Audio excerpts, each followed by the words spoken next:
I may only take 5 minutes and then I'm going to have to leave questions later. But what I'd like to do with so many of you here, I'd like you to put your name down on this piece of paper, the major or majors that you have, one over the other if you're double major, your minor, and also your expected graduation date. Because I'm big on numbers, I'd like to find out, look in a year from now, how many of you who attended this got into grad school.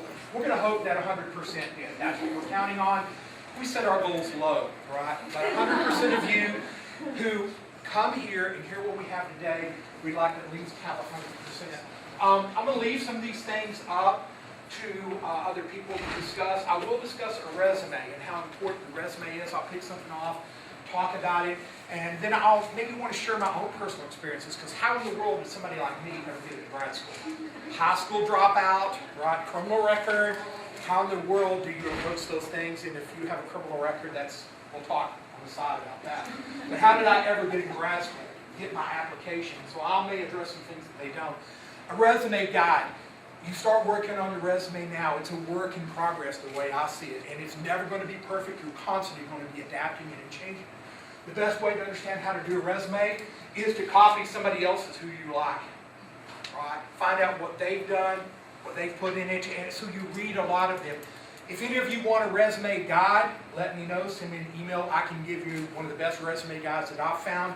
It's only 43 pages long, but it's from Swarthmore College, and it's one of the best. It has action words. It gives you examples of other people's resumes.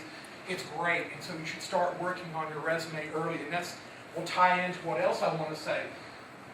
Preparation, research. When you're going to a graduate program, a lot of students start thinking about it like I did in January of the year. You've got senioritis, you're busy doing your courses, trying to finish on time, and you forget that where am I going to be going when I graduate? And so you don't start doing your research. I say a year, at least a year, before you start. And so we're already about a couple of months behind if you're going to go to start your program in the fall. I think a lot of programs, it may or not be true, I'll get some support here, they like you to start in the fall semester depending on the program, because that's where they do the cohort, especially if it's not an online course. So you may graduate in December, think, I'm going to rush and graduate in December. They're not going to take your application until March to get in the following fall.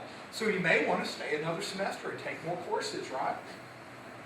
A lot of things that you can do in the meantime, but it's the preparation, the research. I'll let somebody else talk about GREs, because when I did my GRE, it was about 15 years ago. We were doing it on stone tablets. A lot different then than it is now. Actually, the first year I did mine was the first year that they did online GREs on a computer. And my image of taking a GRE was like a SAT test in a room bubbling in something with 1,000 other people taking the test and being stressed out and people throwing up. Is that how you did your GRE? Pretty close. Pretty close. You don't have to do it that way now. I went to a computer, I paid the extra money, it sat me down in a little cubicle, it gave me my GRE, I took it. As I took a question, if I missed it, it gave me an easier question, which I like that. If I got it right, it gave me a tougher question.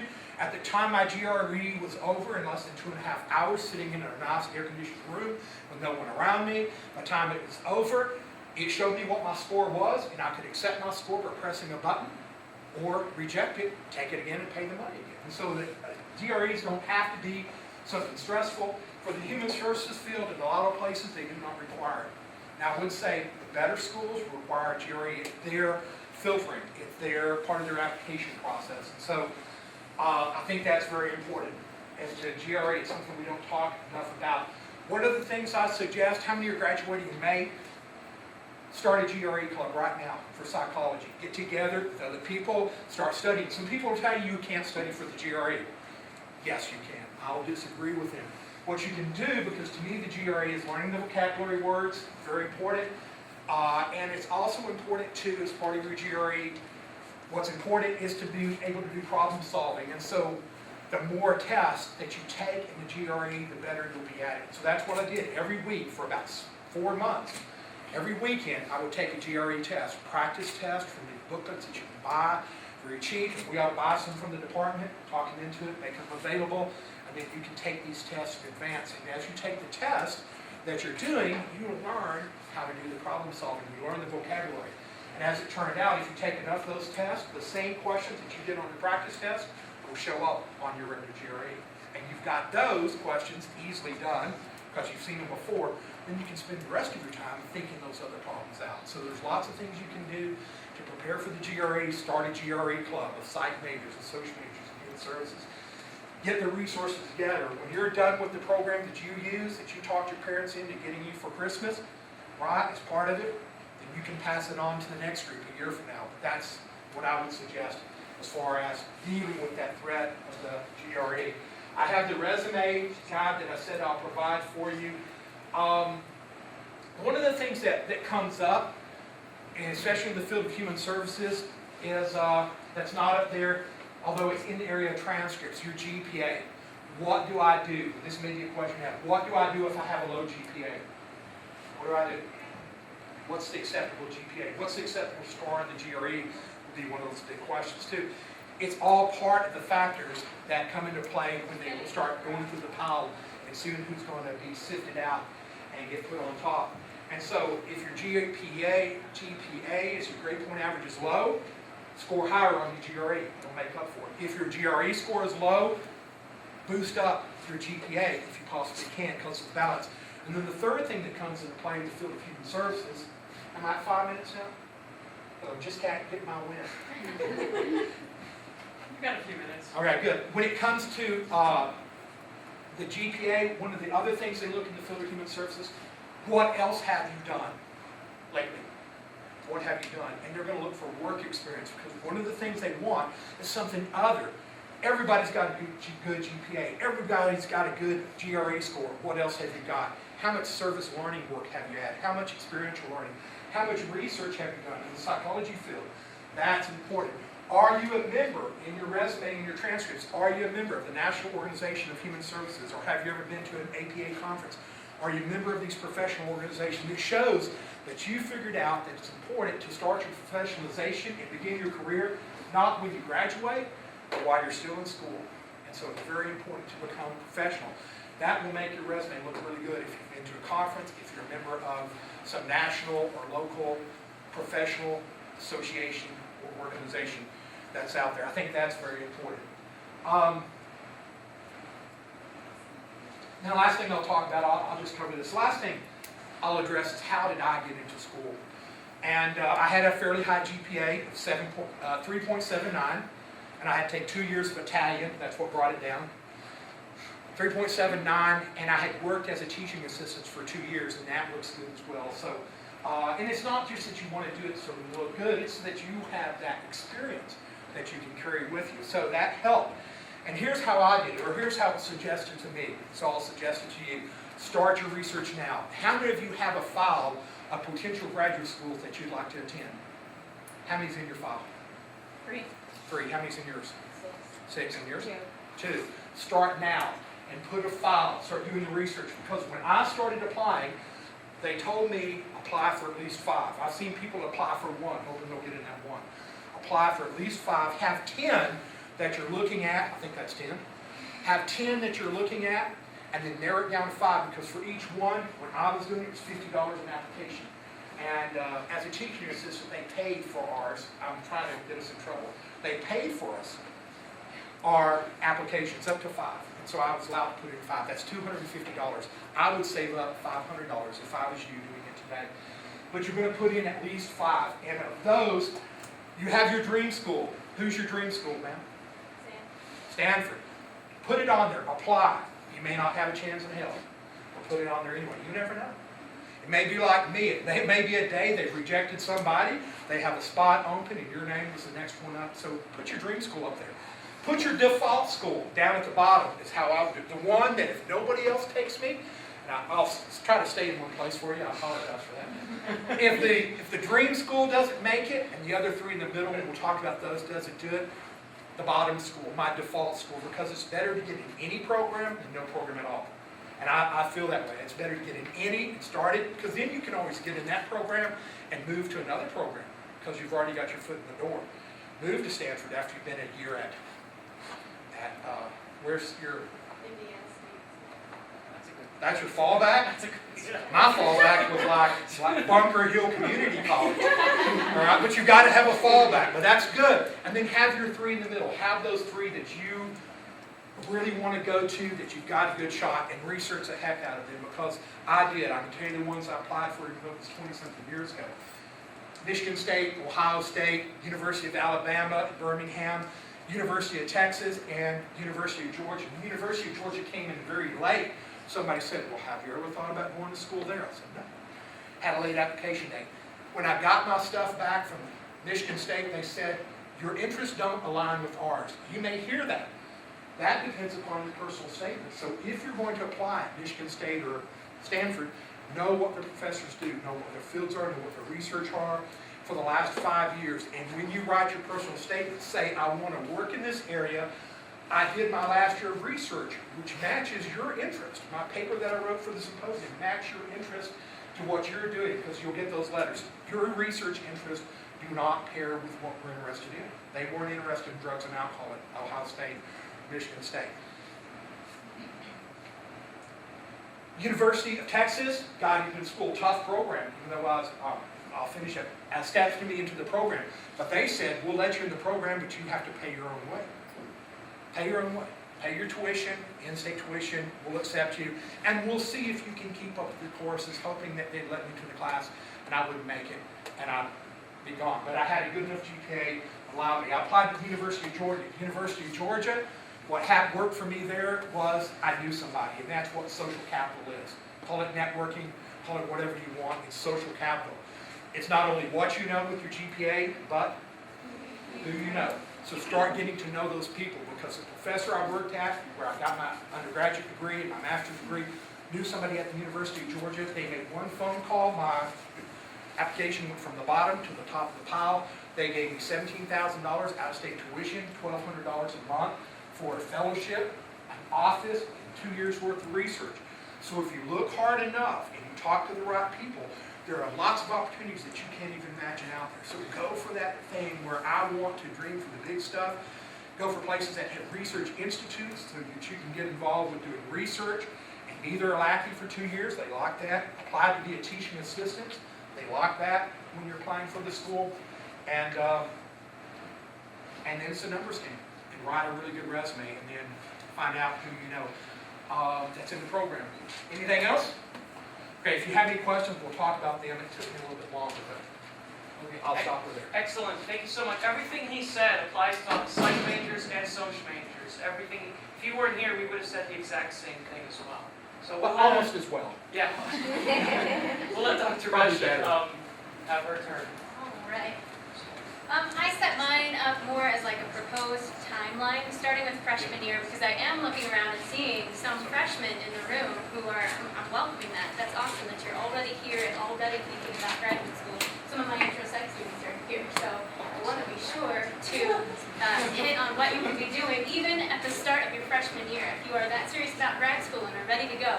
And that being said, if you are a junior or senior and you're hearing some things that, oh no, I did not do that, and I'm now a junior or senior, don't panic. Just get going right away on what you can, So starting out your freshman year, what I would suggest is spend time getting to know your professors in the psych department, the sociology department, and human services, so that we can already start putting a face with a name. We've had some outstanding students who are applying for grad school now. We got to know them as freshmen, and all they did was just stop by and introduce themselves. Hey, and ask maybe a question or two about what kind of research do you have going on. I'd like to get involved. I'm really, really new to this whole process, but here's my face and my name. So that's a good thing to do if you're a freshman and you're looking to apply to grad school. You know that you are serious about it. And start saving money. The grad school applications are pretty expensive. When I was applying, they were $40 was the cheapest, and there was about one that was $120 that I applied for. So save money and start right away for the application process itself. Now, my background is in clinical and counseling psychology, and all of your grad school interviews guaranteed will be in person. And so you also want to start saving money as soon as you can for those trips that you will make to those locations. The reason being, clinical and counseling psychology programs want to screen for those interpersonal skills as well. And they can do some of that over the phone, but when you are invited in person for a grad school interview, it means that you're at least in their top 20, if not their top 10. Yeah, that's awesome. And so please save the money and go. You are going on your own dime, but it's going to be well worth it. You're going to learn, can I live there? And you're also going to learn a lot about the department and the program. They're learning about you. Do you have the people skills to help other people, basically? So start saving money early, even in that freshman year, because you will be traveling around the country, hopefully, Stanford, to get into some of your top-notch schools. So save money, save money, save money. Get involved in student organizations. Another aspect of your application when you're putting it on your resume is to look specifically at how do you develop leadership skills along the way. Have you been involved in student organizations? So start with that right away. Join the psychology club if you already have not been a part of that. Talk to Tarna, she's the president. So moving into your sophomore year then, keep saving that money, stay involved, consider running for an officer position within a club. Show that you do have the leadership skills, just another way to boost that resume up. Stay in contact with the professors in psychology, sociology, human services for sure, and get involved in a research team. Knock back on our doors and say, do you have an opening? I haven't taken research methods class yet or statistics, but maybe if you've got something that I can do, I'd be happy to help you out. Sometimes it's just entering some data in from the survey into the Excel spreadsheet or whatever it might be, into SPSS, but you're still getting the extra research experience that way. And then plus, if you're helping me out with my kind of mundane, easier stuff right away, I'm going to lead you into doing an independent research project, maybe your junior or senior year, and I'm going to have a solid letter of recommendation for you as well. So, get involved in research, get involved early, and stay involved. And then maybe towards the end of your sophomore, transitioning into your junior year, start thinking about an independent research project that you maybe want to pursue. Toss some ideas out there with fellow students or even with a professor if you've already joined their research team. Hey, what do you think about this? And then as time progresses through to your junior year, be considering presenting at a professional conference of some kind. We've got the National Conference of Undergraduate Research. We've had students go to APA to present. And then we've got the local one here, the Black Hills Research Symposium as well. So yeah, be considering that for your junior year. Let's see. In your junior year, I would say start investigating those schools' websites. As you're developing in your mind this list of maybe 5 to 10 graduate schools, and I would even say so far as to go for 15, if you've got the time and the energy and the effort to look at 15 your junior year, it may be easier to hone it in on maybe 10 or 5 that you want to truly apply to by the time you hit your senior year. But keep looking around. Contact those schools that you are the most interested in. You're not going to annoy them. Trust me, they want to hear from you. Hey, it sounds like you've got a great program, and here's what I'm doing right now. What else can I be doing in my senior year to apply for your program? Oh, and P.S., please remember my name when my application comes through this fall, whatever it might be. But do contact those schools. And then, if they send you a response, be sure to send one immediately back, thanking them. Say, hey, I appreciate your fast response, or I look forward to speaking with you more about this, whatever it might be, but definitely thank them after you receive a response back. Maybe that summer in transition between your junior and senior year, you might even want to think if your family's going on vacation somewhere and it happens to be in the area where you are going to apply, stop by, just kind of pop in. Hey, I'm here on vacation. If anybody's around, I'd like to talk to them. If not, no worries, just thought I'd kind of stop by on a whim to see. They're going to remember your face and your name then, if you've got the chance to do that. We did that for Notre Dame. My family happened to be vacationing in the Chicago area. We swung through. I went and saw Notre Dame, fell in love with it, and got the chance to meet the graduate school admissions representative. I was offered admission to Notre Dame and ended up going to North Dakota. We'll get into that in a little bit. But yeah, it does not hurt to do that. Do assert yourself enough. You are not being annoying, trust me. Keep telling yourself that if you need to. Immediately after that visit, once I got home back to Nebraska with my family, you bet I sent an email to that grad school representative saying, thank you for taking time out of your summer schedule to visit with me. Follow up, follow up, follow up. So, consider taking the GRE. We already talked a little bit about what that is, what you can expect of that. So be sure that you're studying for that. Buy some study materials, form a study group. I like all those ideas for sure. and get ready to take that. If you can fit it in, try taking it for the first time. Maybe you need to take it a second time. That's also an expensive test, so you want to consider budgeting for that as well. But take it maybe that first time in the spring semester of your junior year. Because for clinical and counseling psych, APA accredited doctoral programs, your deadlines for application are coming through right away that fall of your senior year. November 1st, November 15th, I have yet to see an APA accredited doctoral program in clinical or counseling psych be any later than December 15th. And the reason being, they are taking those things over the holiday break. All of those applications, they're looking through them. That's what they're doing with their spare time over the holiday. And then you're expecting to get a call probably about January of your senior year. So, yes, consider taking the GRE once in the spring semester of your junior year. If you're not satisfied with your scores and you can save up the money, study over the summer, take it again in the fall of your senior year then. The psych-specific GRE, we learned this information this year. Think about taking that also in April of your junior year. Reason being, the next time the psych-specific GRE is offered is August. Is that right? August, and then there's one in October. So you have 2 more shots at taking the psych-specific GRE. So again, the sooner you know your score the first time around, the more you'll be able to kind of practice up and study more and take it a second time if you need to. So be thinking about those things. Questions for the end. Keep that in mind. If you want to write it down, you can.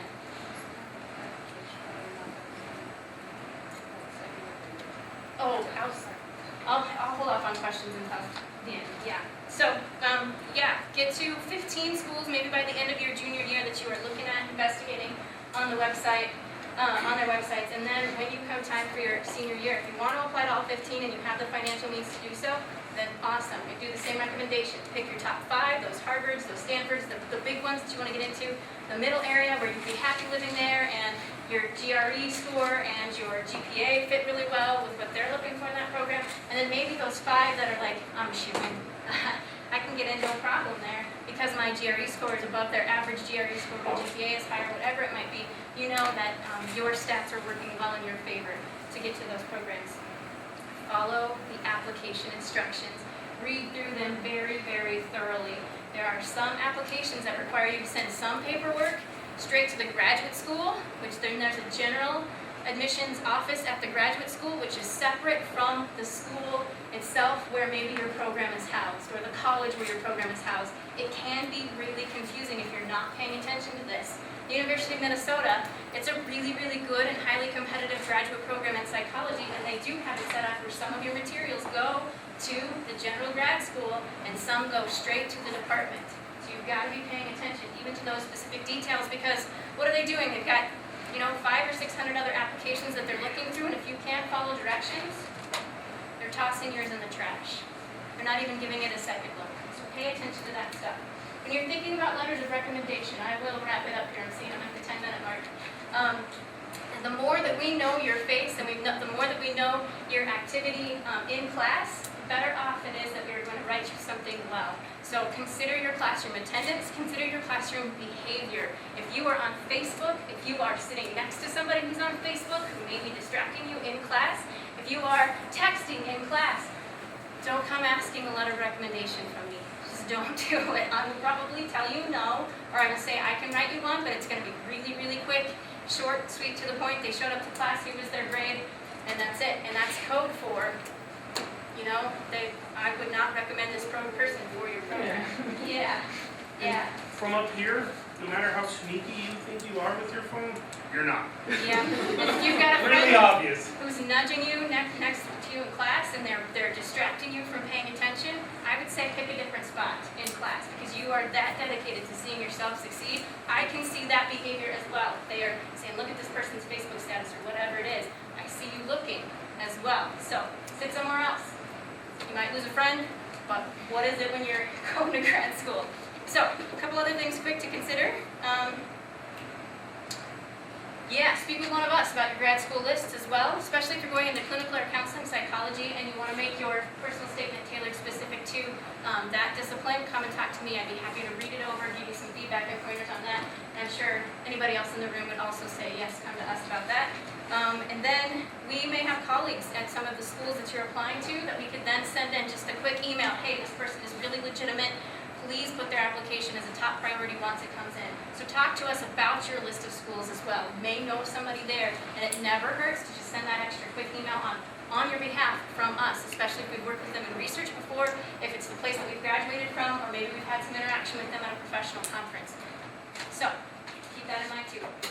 Excellent, thank you. We'll have Eric go next.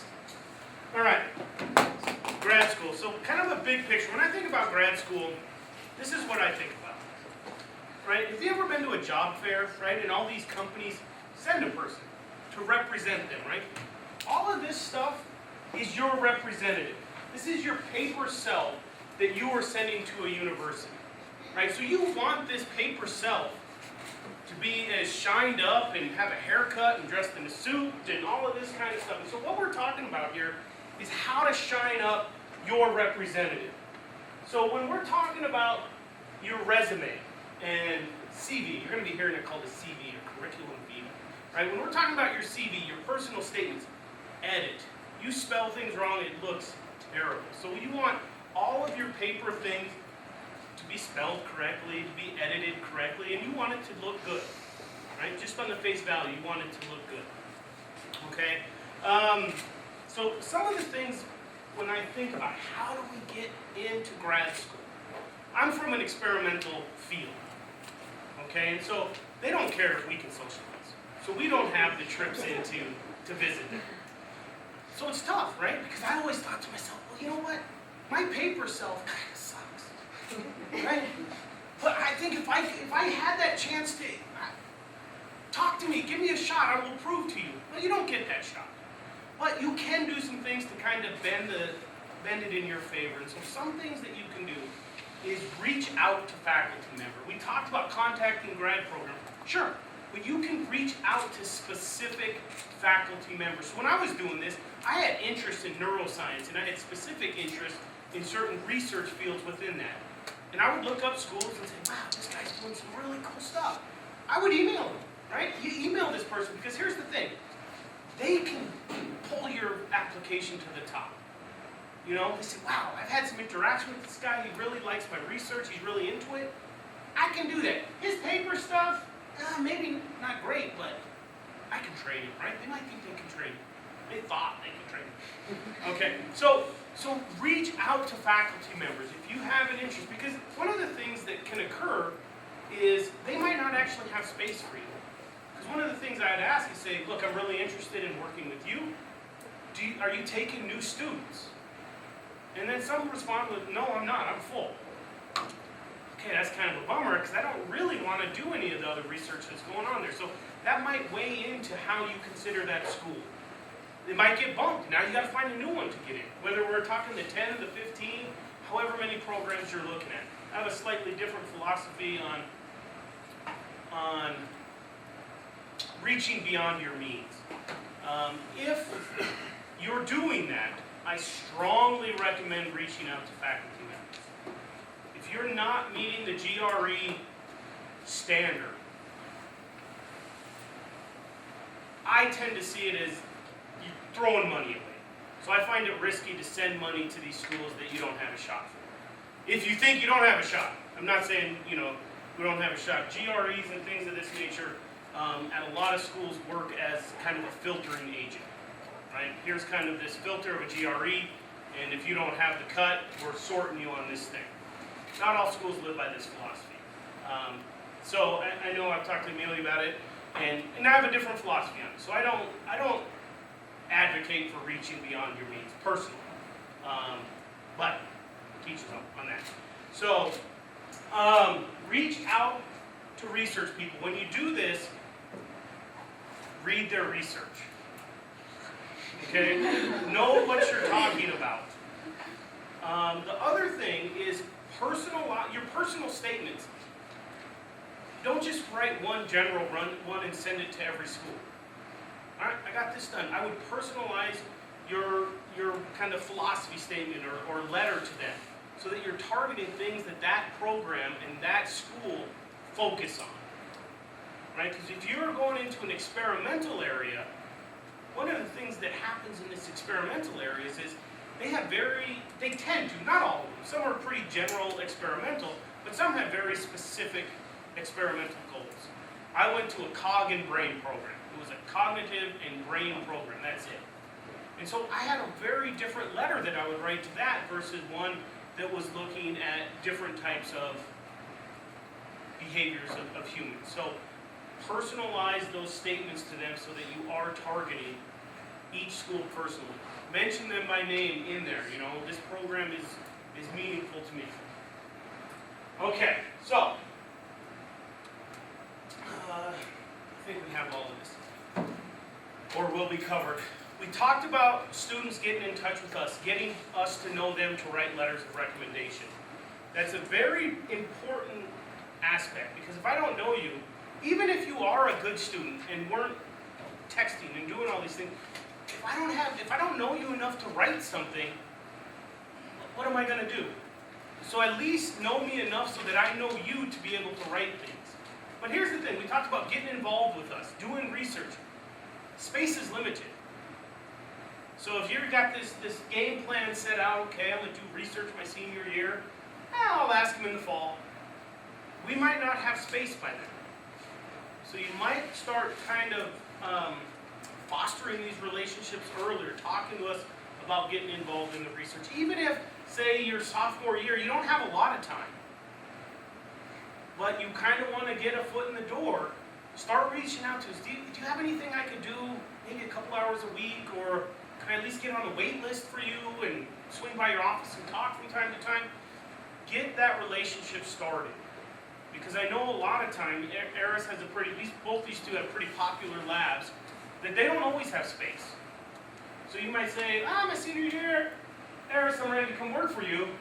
He's going to say, well, I'm booked. And then you're going to go, what? What am I going to do now? And you're looking at plan B. So you want to be prepared ahead of time. And that's kind of a general theme about grad school, is be prepared ahead of time. We talked about the cost of GRE. We talked about the cost of application. If you're not prepared ahead of time, we talked about the cost of overnighting your application to the school. That's what I had to do. Like, oh my God, it's due in 2 days. I got to send this out.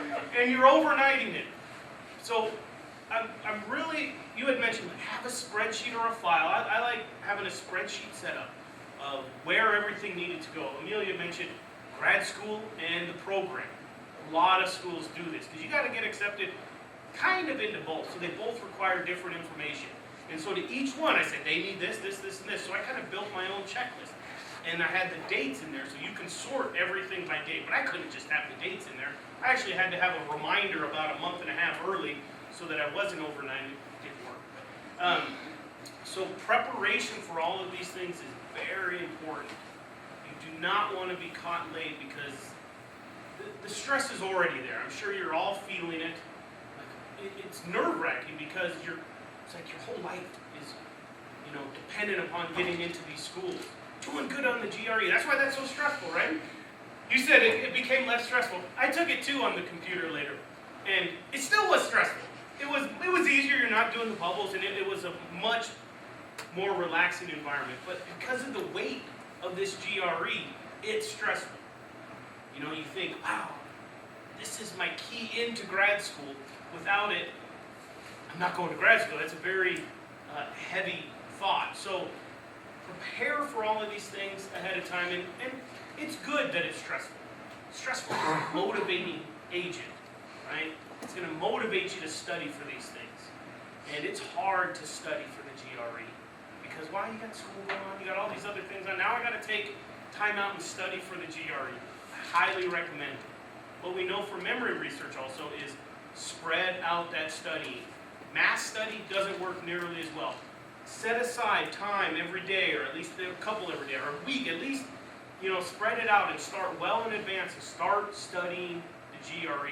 These books, we talked about it in my class earlier today, offer, a variety of approaches to it. Some say this book's bad, this book's good, so on and so forth. I don't know which one's bad or good, but I know they all offer tips on how to take it and strategies for taking it. And you're going to get into some of the math part, and there's tips for dealing with certain problems on there. And so studying these things is very helpful, especially if you spread it out over time.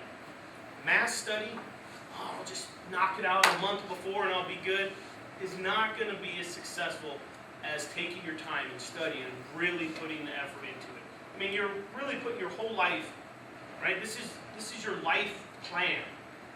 Treat it that way, right? It's worth spending 6 months studying this for a couple hours every day or a couple hours every week, right? I mean, that's really a small price to pay for something that is going to be great. And I know we're here talking about getting into grad school, and I'm just going to, I guess, end on this.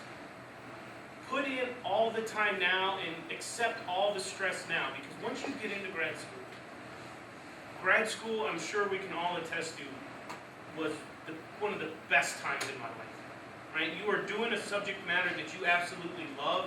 You can focus on even a more specific field, right? Okay, I'm in grad school for psychology, but I'm doing neuroscience, but I'm even more specific than that, and it's something that I absolutely love, and you're with all these like-minded people, and so you just get nerded up all the time, right? While you're talking with people and just talking psychology, and you're having a root beer, right? And you're just talking psychology, and you don't even have to, but you want to. It was such a great period in my life, and I'm sure it was for everybody. And so it is so worth the stress now, the hassle now, the time now. Oh, excellent, excellent. You know, funny thing, Eric, mentioning the do or die nature of the GRE exam brought me a few flashbacks and a very classical conditioning. It was a reflex like this, because I went through that same thinking of, oh my God, if I don't do well on this, my life is over. Okay? So what I did was, and this is a Jedi mind trick to myself, was I set enough money aside to take it twice. And I said, it was like $150 for me at the time, each test. So I set aside, I was working full time, set aside $300 and said, I'm going to take it twice. First time I'm going to go in there just for practice. So I'm familiar with the room, familiar with the type of testing, how I'm going to handle it, familiar with everything. And just trial run, and at the end, it'll give you the option whether you want this to count or not. I'm going to say, I'm going to go in there, not to count it, and then when I feel more comfortable with it, and I know what to expect, when I go back in there the second time to take it, no anxiety. I know exactly how it's going to look, how it's going to feel, and how I'm going to do and what to expect. And so that was the plan. I go in there, relaxed, calm, not freaking out, nailed it. And then I'm like, do I count this? I do not want to do this again. Send it. And I rocked it. Well, two areas. I got bombed on the verbal part, but who cares?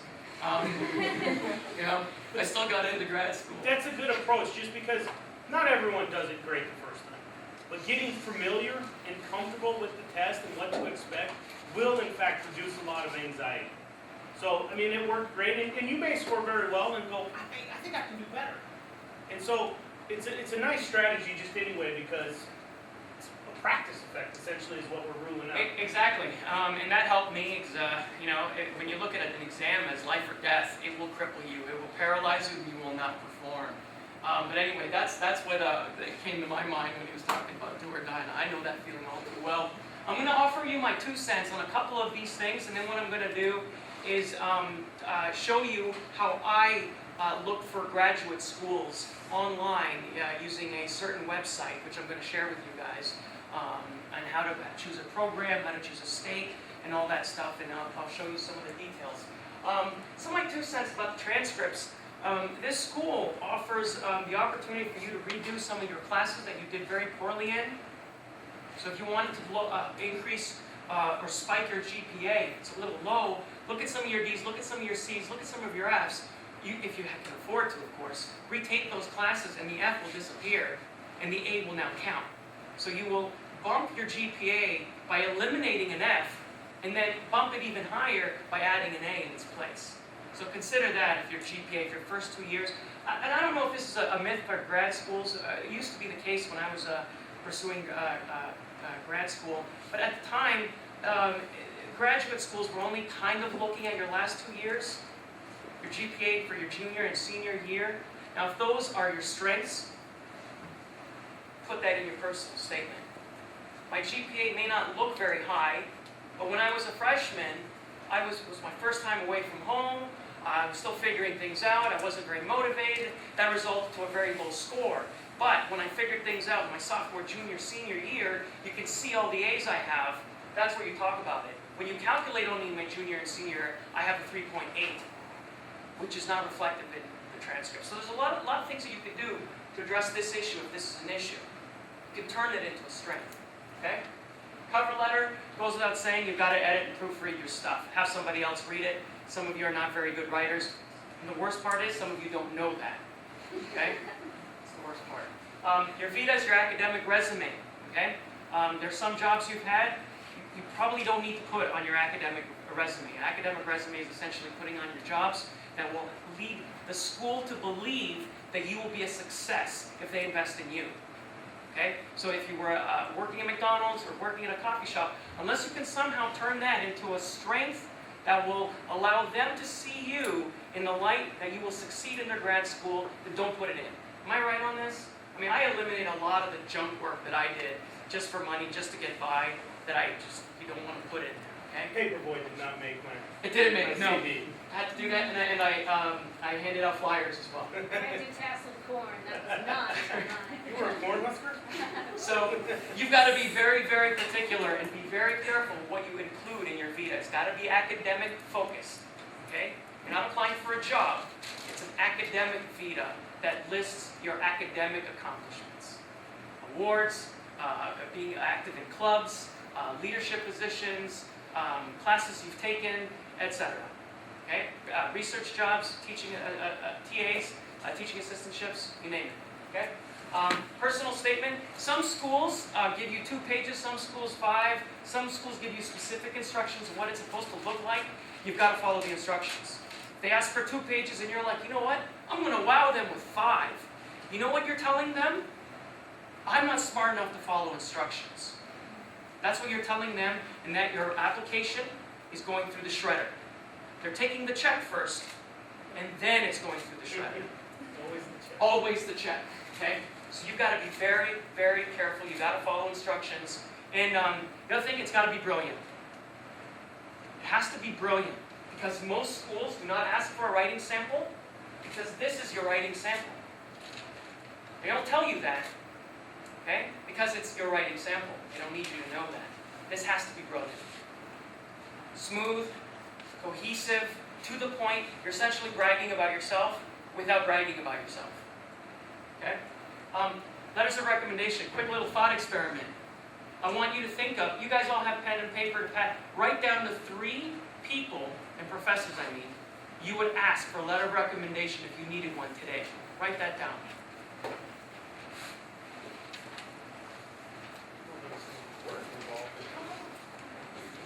I'm going to make sure that it's worth their time. 3 people.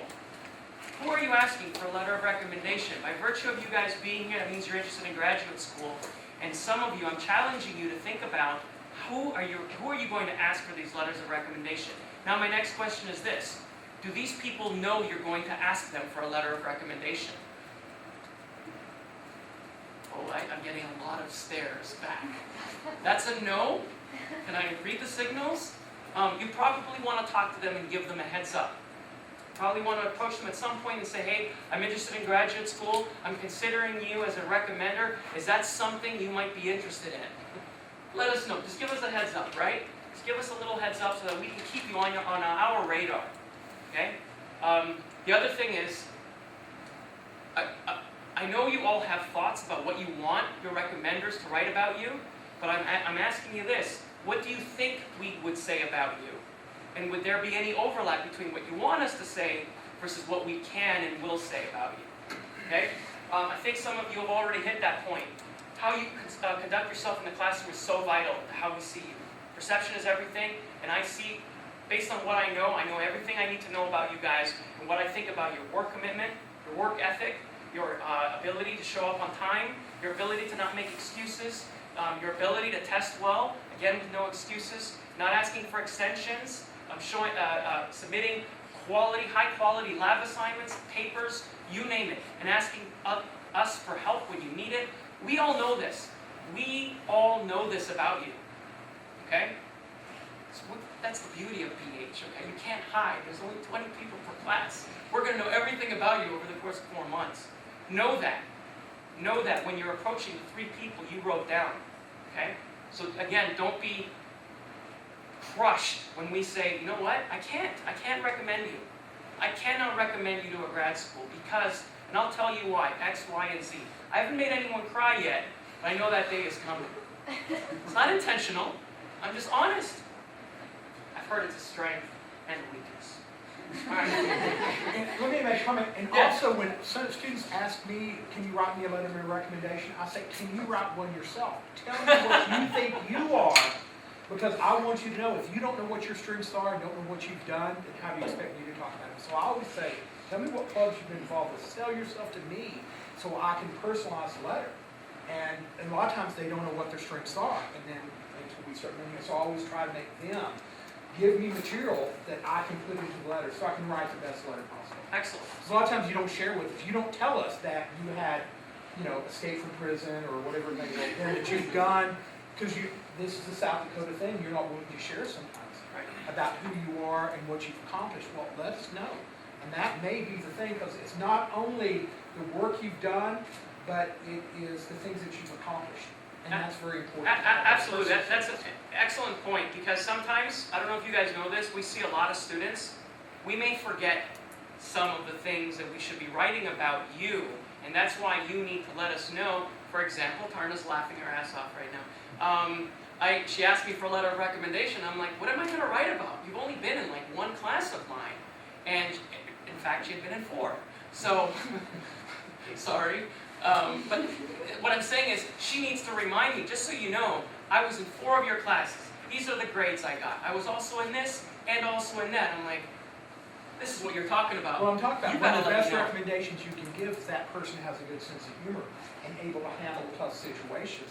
Those things where they really hear personal statements about you, that's the best thing that they like to hear about. Your transcripts will tell you how well you did at school.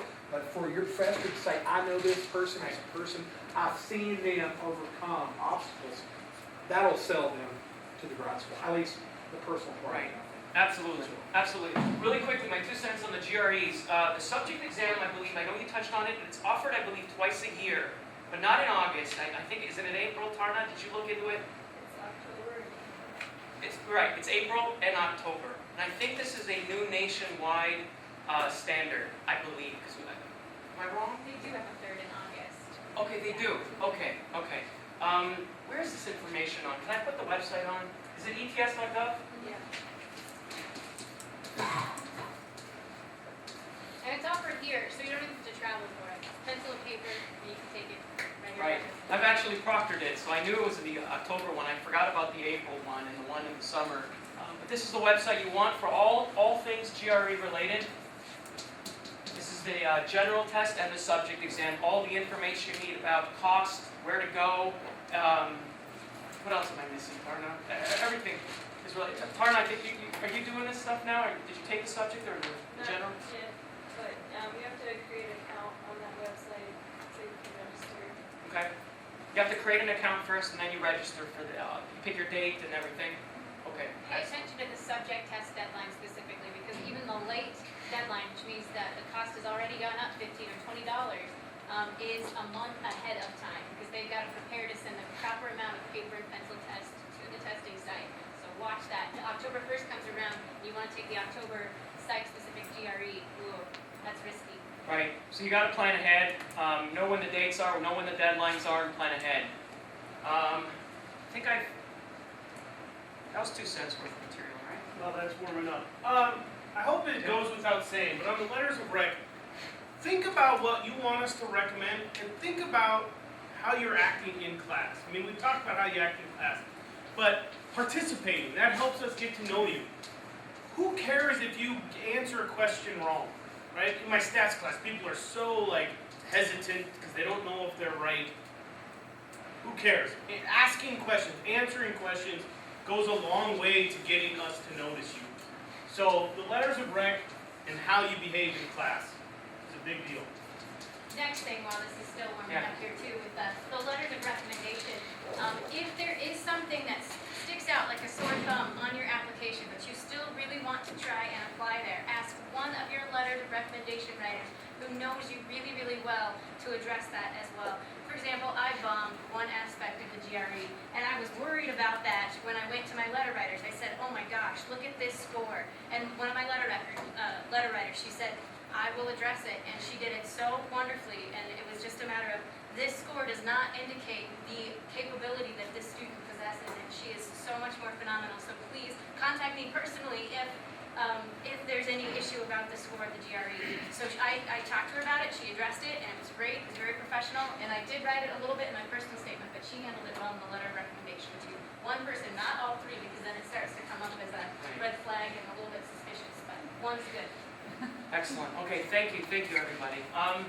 Okay, Petersons.com is the website I used back in the day to find a graduate school to my liking. Okay, and I'm going to show you how to use this website. It is absolutely phenomenal. Okay, Petersons.com, you'll come up with that. Just click on graduate schools, and then you'll get to this page. Click on advanced search. And what it'll do, it'll give you a little applet, a little window with 4 steps, and that will pull out all the schools in whatever your search criteria is, of all your options in the program of interest, and on those links will give you all the information you need to know on a lot of these things. Okay? So I got a little demo. Let's say we're interested in counseling psychology. Step 1 would be just pick social sciences. You're all in social sciences, so it would have to be social sciences. And then under programs, you've got every sort of different type of program in the social sciences. So I'm going to do counseling psychology really quickly. Just see some of the options here. Counseling psychology. So you click on counseling psychology, and the third step is what state are you interested in? If you don't care, then you go all. Let's say, just for the sake of the demonstration, you're only interested in moving to Colorado, and at this point, you're only interested in a master's program. So you click on the master's program, you click search, and it'll give you the schools in Colorado, counseling psychology, and a master's program. So you see all the schools here. The one I did a quick thing on is University of Colorado, Denver. Let's say I'm interested in this one. Once you click on it, it gives you a lot of valuable information. You just have to eyeball it. You see your female to male ratio right there. You see total number of students. You see the tuition, in-state versus out-of-state. Again, not just the reaching for the stars when it comes to the quality of education, you're also interested in looking at the cost of the education before you commit to applying for, submitting all of these, your materials into a school that you can't afford anyway. The other number I like to notice is the acceptance rate. I want to know if I have a shot at this. 28% acceptance rate according to the website, and their deadline January 15th. So you get a lot of information all in one shot on this program right away. The other thing I want to focus your attention on, they will also give you an idea of what the master's degree programs are. It says clinical mental and health counseling, multicultural counseling, school counseling, couple and family counseling. So you get to learn more information about their specific areas of concentration within their master's program for counseling psychology. The other thing I want to point you to, under admissions, you want to click on more. So it gives you a little bit more information about how many people applied, 129. 37 got accepted, 18 enrolled. So you kind of get a better idea of what your chances are, what your competition may look like, and whether you have a chance. It also tells you how much it's going to cost for the application, $50. Gives you the deadlines, January 15th. And here's what's most important, this is why I clicked on the More tab. It tells you what you need for entrance. It'll tell you if you need a GRE, general, or both, the general and the subject exam. When it doesn't list the subject exam, then all it needs is the general. This one in particular tells you you need GRE, letters of recommendation, they will interview you, and your VITA. So you get a better sense of what to expect. Now, I still wouldn't trust everything you learn online, so when in doubt, scroll all the way down for each link, and you will have information about who to contact, 2 or 3 addresses, phone numbers, and send them an email if you have any questions about it. Is January 15th still your deadline? This is the information I got from the website. Or just go to the school website and confirm most of this information. It's a brilliant website, and this is what I used a long time ago, and they've done a wonderful job of coordinating all the information all in one place for you. Answers almost all your questions, and whatever questions it doesn't answer, just send the professor an email or call them. Find out, make sure, is it still $50? Is the deadline still accurate? I noticed it says GRE only. You don't want a subject exam? I just want to be sure. Yeah, so that's my spiel. I got nothing else. Anything you guys want to add to this? How about putting a link to this website and the ETS.gov and those links on our web pages for the department? For like human services, sociology, and Yeah, that's a great. I mean that's a good idea. And that create a file so that students looking at it will know where to go and all these resources will be available for them. Okay. As one. Couple extra things too. If you want to know the difference between a master's program, because they do have later deadlines. As you see, this one's January 15th for the master's program. PhD and PsyD, if you want to know, hey, here are my professional goals, which one would be best for me, come and talk to me about that. I can help you kind of distinguish between all of that. Yeah, and also, you want to put an internship experience in if you are headed into clinical or counseling psych. Human services, probably the same thing. I want to promote that as much as I can. You want to have it on your transcript saying you did an internship. So that means no later than the spring semester of your junior year or the fall semester of your senior year. That's going to give you an edge. And when somebody looks at that transcript, they see that you had an internship experience, they're going to say, okay, they've at least had some practical work. And especially if all your jobs are ones that you don't want to put on your academic resume or your vita, yeah, that internship experience is going to boost that up for you. So just keep that in mind too, something I forgot to say earlier. Good. Excellent. We can open the floor up to questions, anything you might have... Actually, Okay. Let Eric finish first, and then we'll open it up to questions. we're showing you how, Aris is showing you basically how to go about finding schools. Selecting schools, I think, is kind of a delicate process, and I think there is two pretty solid approaches, at least two pretty solid approaches to which schools you want to go to. I'm a big advocate for picking schools that have something you're interested in. You're going to be spending 4 to 6 to, well, I've known people that have gone a lot longer, years doing this one, kind of broad thing. So make it something that you're very interested in. So when you get to the dissertation stage, you spend all of your time on this one topic. So it's really a good idea to be interested in this area of research or this area of psychology. That's one approach. Another approach, and I think this is more for those that score really high on the GRE and are a really polished applicant, going to an environment that is high quality in terms of learning. Going to a Kazanaga or Loftus or going to some of these, it might not be your perfect field, but learning from some of these big names in the field is another solid approach to picking programs. It ain't for everybody. Not everybody's going to be able to get into these programs. So that's for the more upper echelon type of student that's going to be able to do this.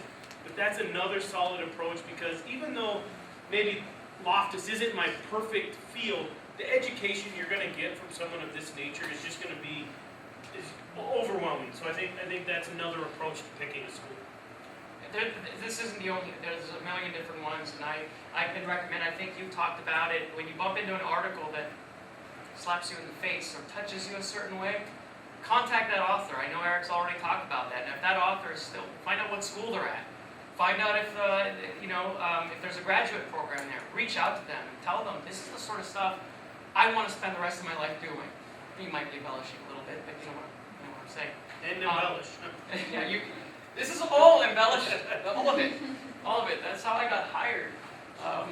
If you haven't done research in a specific area that you're applying to, you're just going to have to describe, I didn't do this my senior year of college, but this is the area I'm interested in. And so your letter writers can help you with that too. One more note really quickly on the letter writer. Please waive your right to see what we write. It gives us the opportunity to write whatever we would like, and we're probably already having a genuine and decent, honest conversation about what we're going to write. So that just seals the deal there. So when you have that little application checkbox that says, I waive my right to see this, awesome. I had a professor gave me a piece of information. He said, if you don't toot your own horn, nobody else will. When it comes time to writing this vita, the letter, the personal statement. If you're not willing to talk about yourself and tell them without being arrogant, without over embellishing it, nobody else is going to do it for you. And so, and it's tough to do sometimes to say, you know, I'm not that bad. I've done some stuff, and be willing to discuss those things that you. It is a little uncomfortable writing about yourself, and I mean, I've done it many times, and it's never comfortable. But you got to do it, and it's got to sound like you're not arrogant or cocky. It's a very fine line. I Now, think. here's a question. In your personal statements, what do you recommend, since this will open the door, this is how you ask the question, I statements. Like if the too many I statements when you're writing your personal statement. I did this, I did that. Do you see that as a problem when somebody, if you were to get that and you were going to approve their application, would that be a red flag? I don't know if it'd be a red flag, but the writing style would throw me off big time. I was gonna say it's not as polished if you're starting every sentence off with the I did, I did, I did. And then I did this, and then I did this, and then I did this. Can you imagine reading 5 pages of that? Hey, so you know your answer. Don't do that. Don't do it. Last piece of advice before we open it up, and it just came to me right now, I swear. How I got into grad school, the best advice I have to give you is you've got to find ways to separate yourself from other people. When you see the pack go in one direction, think about going in the other. And that was the reason how I even got into an American graduate school. In Canada, doing an honors thesis was optional. Everybody went, if it's optional, I don't have to do it. I'm not doing it. I'm like, well, I want to be different. I'm going to have to do it. I chose the path of greatest resistance. Think about that. It's the harder thing to do, but know this, it's better because everybody else is filtering themselves out and you're doing something different. Set yourself apart from everyone else. And that's, doing an honors thesis helped me get into graduate school in Los Angeles. If it weren't for that experience, I don't even know what I'd be doing right now if it weren't for that particular experience. So, choose the path of greatest resistance. Okay, let's open the floor. Amber, you had a question? How long are the GREs taking? 5 years? I believe it's 5 years, and if you don't use them within 5 years, you have to take them again before reapplying. So as a GRE, you know, if you take it, you were initially satisfied and you accepted that, you know, say you wanted to try it again, you know, do they take the better of the 2 scores? You know, can you keep re-accepting? Well, you'll know both your scores, right? So if you performed worse, you'll say, I don't want that one. You can keep, even if you're satisfied, you can keep trying for Sure. a higher score. They'll take your money every time. Yeah, they will take your money every time, but I think graduate schools will They can notice. see how many times They can you see take how it. many times you've taken it. So again, when you're competing with another student for one seat, and one student has got the same scores as you, they did it in 1 try, you've taken 5 tries, I'm willing to bet they're going in one direction and not the other. I'm willing to bet that. So be mindful of these things. Yeah, back there. I'm starting out just very basic. Like, what is a GRE? What does it stand for? What does it stand for? John? Graduate Record Exam. So it's really just a very broad, I mean, there's like high school math in there. It's a standardized test, and no different than the SAT or the ACT, but it's there to help graduate schools predict your success in graduate school. Does that help? Yes. There's a whole bunch of different ones. There's a law school one called LSAT. There's a MCAT, I think, for business school, or medical, sorry. What's the business, MFAT? The MFAT might be for, I forget. That's major fields, that's it. Okay, that's something else. Anyway, these are all standardized tests to help graduate schools predict your success in them. For them, it's a big investment. They have very limited seats. It's a huge investment.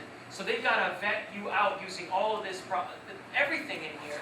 So you've got to make yourself look as attractive as possible. I call this peacock. Okay? You've got to show your feathers and all the best parts about you. And you got to make sure that we think the same thing about you. Questions? Yeah, Tarman. If the subject GRE isn't required but recommended, would it hurt you not taking it? I'd say take it.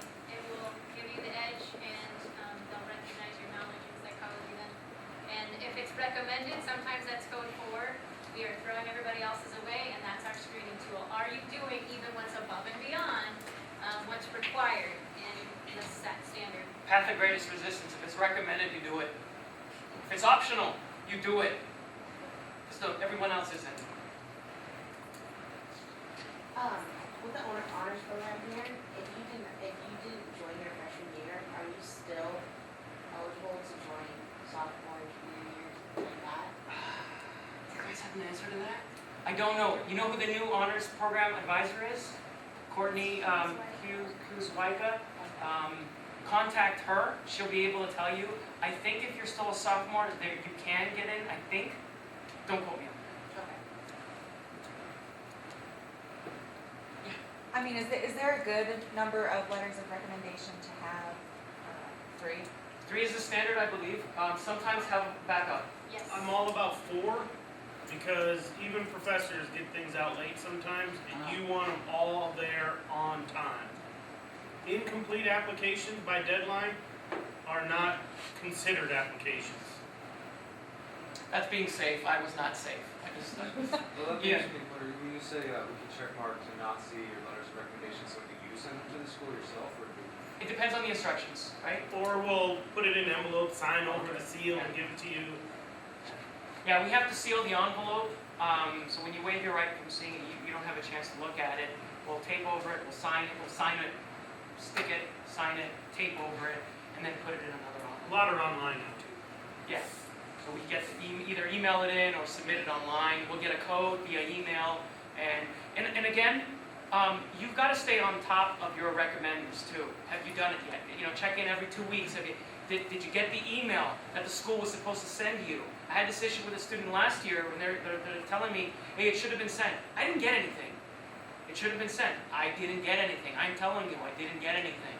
Did you get it yet? No.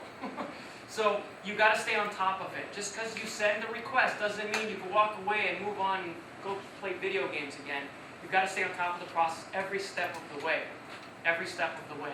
You're micromanaging, but it is your life. So you kind of have to do it. Any other questions? Yeah. How far in advance do you guys want us to let you know when to, that you're looking for a letter of recommendation? Go ahead. If I don't know you, I'd like a big heads up. I'd like 3 weeks, honestly, before the deadline, at the very least. Or at least if you've given me a heads up, just so you know, like in the spring or the summer, Aris, I might ask you for a letter of recommendation in the fall. When is the best time for me to request it from you? So have that conversation. Don't just drop this on me. It's due tomorrow. I'm not doing it. I'm sorry, I'm not doing it. I've got other things to do because I promised Tarna one. I promised Jessica one. Be respectful and mindful. Some of us have very different philosophies on that. Maybe I don't know. I was gonna say a month. A month. Yeah, Okay. it's written on there. Yeah. And one of the things to think about, if you're looking for graduate schools, it helps if somebody else from BH has been to that graduate school, got their foot in the door, and maybe because they may have gotten their foot in the door, and you can follow in their wake, is the way that I look at it. They have gone there, they got accepted into the program, they've done a good job that first year, and then you contact them and say, hey, how are things going? And they say, it's wonderful, you should apply here too. Do we keep track of where our students are, what graduate programs are in? Let's say yes, of course we do.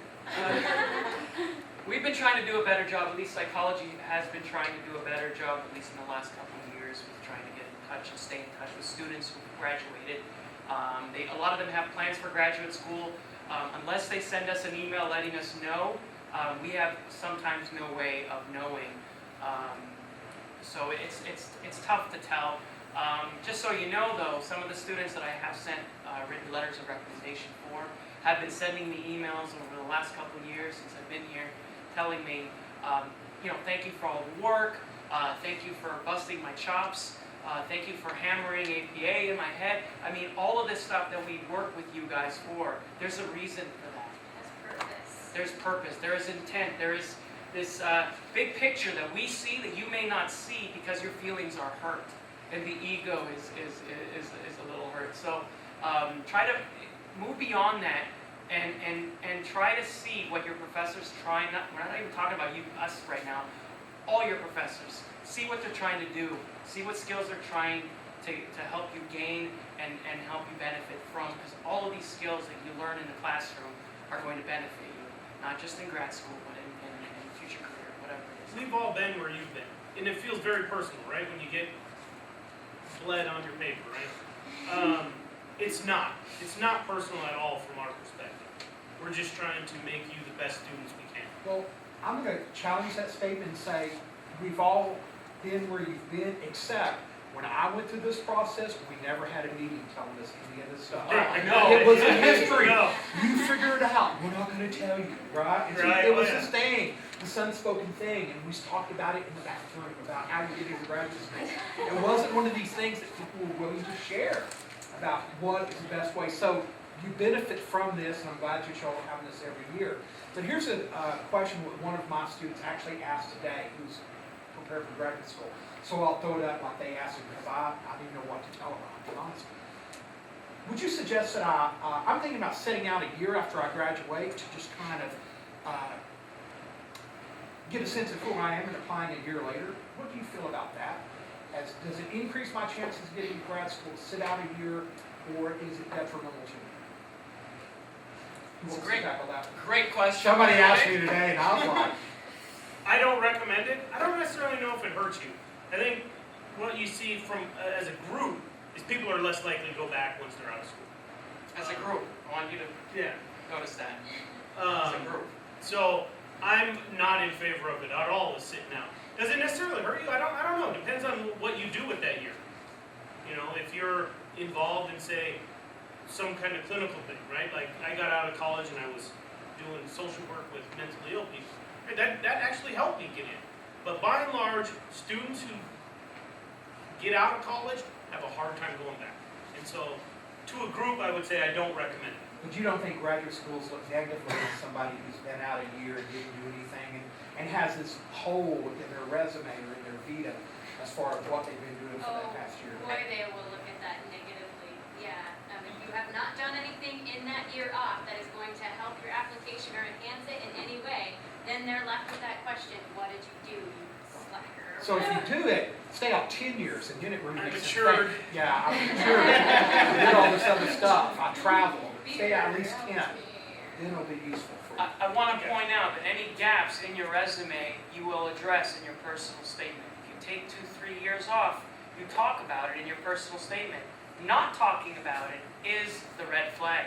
You addressing it, talk about it, how this benefited you, and I don't think it becomes a red flag. You turn that into a positive. Find a way to turn that into a positive. Amber, question? What if you took at least a year off, tried to do something like find a job kind of sort of like at least related to your field and actually had any opportunity? Or Stay connected with your academic institution that you just graduated from is the best way that I can say. I have a student who graduated this last year. She's applying for graduate programs now to be admitted next year, and she is working on top of a full-time job. She's coming to me, and we are staying grounded with the research that we've been doing. So it is hard, and it is effortful on her part, and she may be busting her butt 70 hours a week right now with a 40-hour-week job, but she's doing what she needs to do, recognizing she cannot slack off in this year. And the job that she's got is mildly human services related. It's mostly in childcare. So wait a second. I've got to continue with Dr. B and the research. So stay academically connected as best as you can. Yeah. Talking about gaps in your resume, are you Gaps. talking about like academically? Because I know for me personally, if I were to tell you the last time I was in school was high school in 1988. How does I mean, that- I don't think that's a red flag. I mean, I don't know. I think you should still address what you've been doing. Working. I think, in general, not addressing something that looks obvious is a red flag. Well, that's in what general. kind of I'm going. I mean, going through how much would you want? How much attention would you want to put on that versus say, I started my college later in life, and this is what it is. Well, again, you can talk about your rationalizations, your motivations. These are the sort of things they're looking for. Why did you come back to school? Well, I was going, I'm paraphrasing, I was going stir crazy in my job. My job sucked. You can find a way to finesse a lot of that and talk about how, school is my calling. I needed to better myself. I wanted to have a larger say on improving society. Big picture this and finesse it all you want, but you've still got to address it in some way. I did want to answer your earlier question about and how you commented on the group, whether you should take a year off or not. My philosophy is this: if you know what you want to do, go. Don't take any breaks. If you don't, figure it out. Don't jump into a program, waste money and time in something that you may not like. It's a big commitment. You saw how expensive these schools are. I mean, 2 years may not be a big commitment, even if you're in the wrong program, but you won't enjoy it. It won't be fun. It won't be fun. And that would be my best advice to anybody who's still not sure. Take some time off. And I'll support time off always when you don't know what you want to do. It's exactly what I did. I took 3-4 years off. I worked in the field. I worked with juvenile delinquents, federal convicts, addictions counselor, Veterans Affairs of Canada, working with a different generation of people, human population. I wrote my personal statement. I just wanted to test the waters out. I wanted to see what the world was like. I wanted to mature and learn about myself. So you can turn a lot of these little things into incredible strengths that make schools notice you and want to invest in you. And after those 3 years, because at the end of my bachelor's degree, I felt burnt out. I really didn't want to look at another textbook for a long time. And then by the end of my 3 years, I was chomping at the bit, and I was just craving stimulation, intellectual stimulation. It's amazing how much the real world motivates you to go back to school. Yes. After working in the oil field for Yeah. 10 years. One of the things, if you can't say it in your personal statement and make it look good, what are you going to do when they call you in for an interview and you don't and you're spending all day with them and they're asking this over lunch and you don't have those good answers? So that's your first practice. Is, can I make it look good on paper and so to them, because what they're going to invite you in for an interview, and then you think about this stuff and how they grew you for that, not to scare you away from it, but when they call you into a campus and you know that you have a shot to be accepted or not, they're going to ask you those tough questions at that point in time. And do we do anything for students who get that interview to prepare them, like mock interviews and that type of stuff? I make myself available for that. I've got a list of current active questions that are asked at PhD and PsyD counseling psychology programs right now, APA accredited. And so I sit down with somebody and I have that mock interview. I give them feedback from the perspective of an admissions representative at that school. And Yeah. and knowing, preparing in advance what they're going to ask you is better than going, and coming up with an answer. So it's always better to prepare. One of the things that they're asking, I just heard this recently, they'll ask you a question like this. You write down what you would answer. If a badger and a beaver were having a fight, who would win? And you think I'm kidding you, right? In Harvard and some of these universities, they'll ask you an off-the-wall question like that. Or if you could be a superhero, what superhero would you be and why? When I was in school, it was if you could be a tree, what kind of tree would you be and why? Anybody can write a personal statement with lots of period of times, but when they catch you off guard, can you speak and can you be creative and can you really express yourself? Those are the tough questions. Now, I don't know if they've asked this at clinical programs, but one of the hardest questions I ever got, and this is actually embarrassing to say, was, tell me about yourself.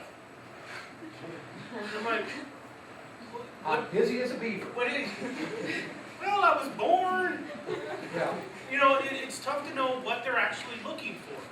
Right? And essentially what they're looking for is academic information. Tell me about that. But that was, right, I felt exactly like, and I'm like, they're just asking me about me. How can I not answer this? Well, when we do internships, preparing them to go out and interview for internships, we ask them, what's your greatest strength? Can you tell me? And students will sit there and I know Bench press.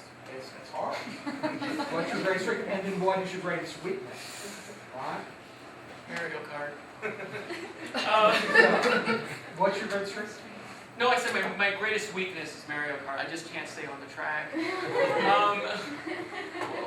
Sorry, I was gonna jump on something else somebody else says, but I lost track. Any other questions while we're still moving forward? I'm glad you guys all stuck around for the whole thing. We had no idea how much time this was going to take. Clearly for you, the fact that you're still here and didn't already walk out, this is a worthy investment for you. I think we're the only official departments on campus that are willing to do this for our students. To my knowledge, I don't know if there's any other department in there. So this is great that you don't have to learn about this information through the bathroom, as James shared with us. That's not where Nobody taught that. That's not where I got the information. But they're gonna tell you about the hoops, they're gonna make you jump through hoops, and if you're not a type of person who's willing to jump through hoops, it's a little test to make you do these things, like fill out an application correctly and those things, then that's a red flag to it. Play the game. You gotta play the game. Amber, you're good? Anybody else? Anything else? Like I said, I'll be available for 10, 15, or as long as anybody wants to talk to me about anything. I can't speak for everybody else, but I'll be available for a little while. If there aren't any other questions, I want to thank the Psychology Club for doing some of the legwork. Apparently you hurt yourself during that legwork, but I appreciate the Psychology Club for helping out and keeping this thing going for all you guys. If any of you do go experimental and reach out to a professor, I don't know if you reach out to professors in clinical, but if you reach out to a professor, talk to someone you know in the faculty about how to write that, because you don't want it very long, right? There's specific things that we're going to look for, and we can help you with how to write that so that it gets read and you get the kind of feedback and response that you need.